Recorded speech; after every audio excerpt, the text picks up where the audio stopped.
to work if I ain't never had a job? I ain't never had a job in my life. So how would I work? Our landlord just turned off our electricity. At Section 8, we were kicked from the program. Who the hell do I call? The answer to the first girl's question is right in front of her, right? If you want a job, you just go ahead and apply to McDonald's or Walmart, and then now you have work experience. Anyway, today I found some of the craziest benefit outrage online, and you won't want to miss the insane last clip. Every single one of your basic needs should be taxpayer funded. Food, water, healthcare, shelter, clothing, electricity, transit, access to the internet. These are all basic needs that we are required to survive within this society, and as such it is society's responsibility to ensure that those are provided to its people. Full stop. End of story.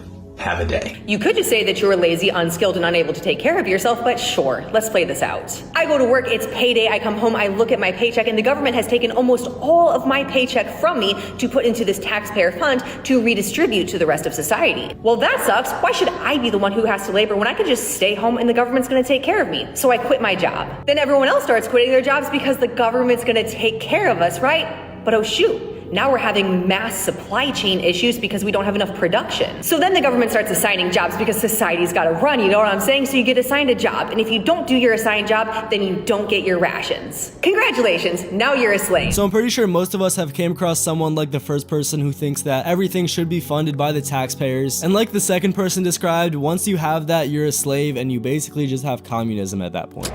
Keep on fucking with me, I'ma let him go. I got some. Keep on fucking with me. I'ma let these two king courses go on your ass. Play with me if you want to. I'ma let them go. These king courses, the mini ones, y'all ain't seen these right here before. You can't get these in the store right here. I ordered these. I ordered these from Japan, baby. So I'm not exactly sure who she's talking to, but if she's talking to grocery store workers, then obviously they don't deserve two big dogs going at them. And it would be even worse if she's talking about stealing food from the average person. Have too many people sucking off the government. I've talked about this before. I work with Section 8, okay? I have tenants that fall behind throughout the year. And so we know around tax time, those tenants that are on Section 8 will file their taxes. And meanwhile, they're on SNAP benefits. They pretty much have reduced or free rent. And a lot of them are on Social Security because they're able to get like death benefits or this, that, or whatever, that's been perverse. It was supposed to be for retirement. And our politicians were like, here, let me buy your vote and we'll open it up to more population. And they don't contribute like financially or productivity, nothing. And at tax time, I know I need to reach out to them and say, hey, you've got this balance. I know you're filing your tax return, and they're going to get a f***ing rebate. They get money back after the federal government pretty much pays for a majority of their living expenses. And so we've got a whole bunch of people that are able-bodied, can work, choose not to, and are sucking off of the system. So obviously, as we know, most people on benefits probably aren't paying too much in taxes, so it really does come down to the average taxpayer just funding all these benefits. We're getting evicted in 4 days, so we're gonna chill and relax today. Because when we get evicted, we're gonna be homeless again, and we're gonna be doing a lot of work. So it's time to relax the muscles and chill and relax the brain, de-stress. We've been doing a lot of stressing because of what's coming down the pipeline. She's sick and not feeling well, and it's interesting because when we're homeless, we're not gonna be around anybody. So the chance of being sick is actually lower, even though it's cold. And that's the thing. We're gonna combat the cold very well, so we're not even gonna be cold. We're gonna have a tent in the tent with all this extra stuff. We made a video about that, so we're not even gonna be cold, and we're not even gonna be around people. So she's sick because she's around people. I just think it's interesting that getting an apartment, a hotel, anything like that, high chance of getting sick right now. And that interesting how being homeless, you can avoid sickness easier. But yeah, we're gonna chill and relax today. I mean, that's quite the way to look at this situation. But in all reality, I don't know why you would be sitting here. Obviously, she's sick, but at least the man recording this video can go work, or I'm not sure if he has a job or anything like that, but he could at least be making ends meet. Come with us as we go evict our section. Alright guys, today we are going to witness a moment that perfectly captures why this debate has become so controversial. A woman confidently argues that she can't work simply because she has never worked before, creating a circular mindset that leaves many people stunned. Instead of seeing a first job as a starting point, she treats inexperience as a permanent barrier. It's a statement that instantly raises bigger questions about personal responsibility, motivation, and whether some people have become so dependent on assistance that the idea of entering the workforce feels completely out of reach. Compared to the rest of the community. It's no wonder we got many violations for this. So that brings us to today. We had the trash taken out, the grass cut, and we were just there to put a notice of abandonment on the property as our last attempt to communicate with this woman since she'd gone off the radar. Honestly, seeing that lawn was just absolutely wild, and I really feel for these tenants because they have to deal with a lot of BS, and a lot of people don't know that most tenants are actually small mom and pop tenants. So if you have to spend years trying to evict someone, that's a lot of lost revenue. Trump said you can only get on Section 8 if you're a veteran or a disabled person. Now listen, I agree. If you are of sound mind and good health, you need to get up and figure it out just like the rest of us. Stop having kids so you can ride the wave. The government shouldn't have to help you. At the end of the day, we're all independent. We can get up and grind. Do it like I do it. What do you mean? Why not? We're sick of people just riding the government's wave. Oh, don't worry about it. I'ma just get housing, pay half of my rent, and then use these food stamps. If I need more, I'ma just pop out another baby. What? What happened to go get it out the mud? What happened to work hard for what you want?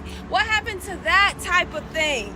You should leave that for people who really need it. People who are missing organs. People who have, they mentally can't, you know what I'm saying? People who need this type of help.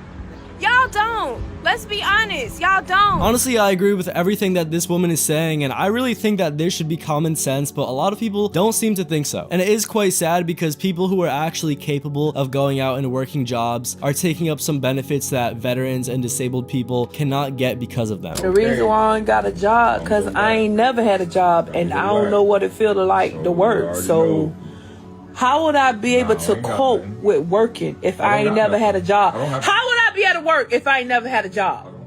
Like, I don't know how to work. I ain't never had a job in my life. So how would I work? I ain't never worked for minimum wage, so how would I work? I ain't never had a job in my life. I don't pay tax dollars, as y'all say it. I mean, just because you've never had a job in your life doesn't mean that you're never gonna get a job in your life, right? I mean, it seems like this woman almost thought that she would never have to work in her life because of benefits. And it's just absolutely wild that this woman has no drive to go and get a job and further her career. Yeah, we got an eviction schedule here today. What? How y'all got an eviction? What you mean, how? Cause hold on, I just paid. How y'all got an eviction? I ain't got no notice or nothing. That's not correct. I only didn't pay my rent this month, and I got a paperwork that they supposed to be fixing my stuff, or Section 8 supposed to be letting me move. I do have that paperwork.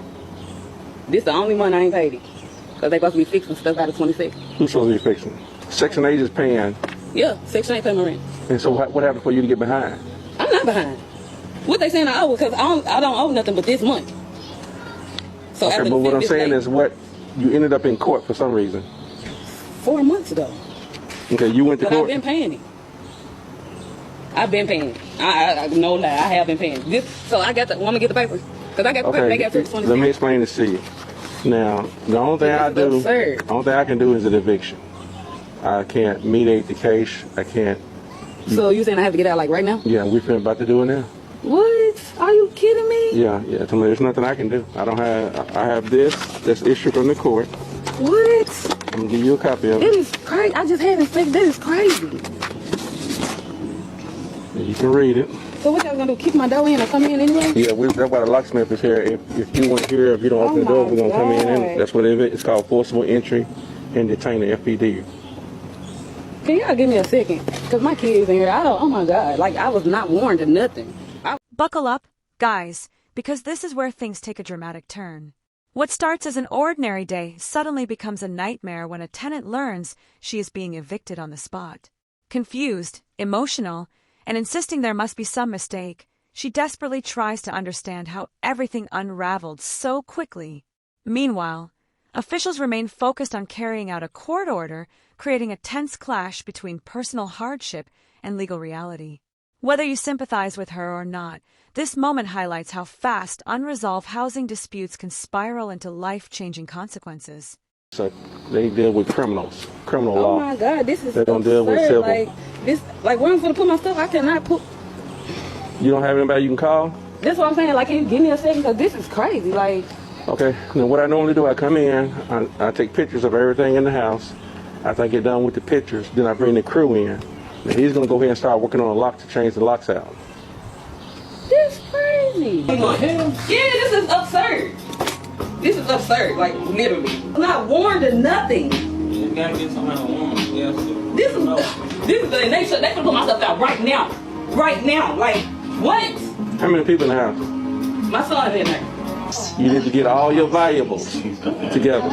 Your cell phone, your charger, your keys. Look, they just sent me a notification today. I only owe $421. This is today at 9:43. I don't have anything to do with that, man. You could owe $1 million or $1. I have a writ from the court that says to put you out. And that's all I can do is what the court says. And it always seems to happen at the worst times. Like in the middle of the morning rush. I mean, I guess there is a chance that the court messed up, but I doubt that would happen because they usually look into these things very carefully, and she probably had multiple notices and letters beforehand. Here we have a couple of homeless people who are no longer homeless technically because they were given free public housing. This is how they are responding to being taken off the street, rescued, you'd think, from this life of vagrancy. I don't want to be in government housing. This is Isabella Towers, an apartment complex in Knoxville, Tennessee.